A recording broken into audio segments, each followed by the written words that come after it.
नमस्कार, प्रेम से बोली जाए छठी मैया की जय। बहुत ही सुंदर सा प्यारा सा छठ पूजा के गीत लेके आगे नीजा देखी जा, सुनी जा, स्किप मत करी जा, गाना पूरा सुनी जा। छठी मैया के गाना आधा अधूरा ना सुने के, गाना पूरा सुनी जा, आशीर्वाद लीजा। आना में बोले ली चिराइया, सुगाना बोले ला दुआर, सुगाना बोले ला दुआर। अवतारी मोरी छठी मैया, होई के डोलिया सवार, होई के डोलिया सवार। बजाना बाजेला सतरंगिया, गूंजे धरती गगन, गूंजे धरती गगन। भगा जागल गौआ नगर के, माई के पड़त चरण, माई के पड़त चरण। दर्शन खातिर जुटल साजी गहुआ, छुअल चाहे मैया के चरण, छुअल चाहे मैया के चरण।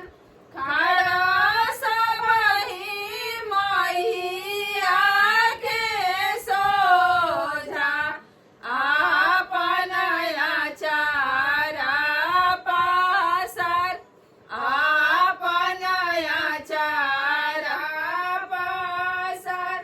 कोई के दया छठी मैया, भर दन झोलिया हमार, भर दिन झोलिया हमार।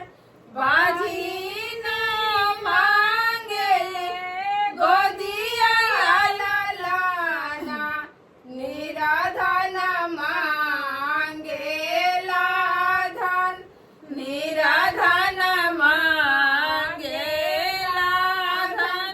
तिवारी जे मांगेली सोहागावा, अवरु मांगे दरसन, अवरु मांगे दरसन।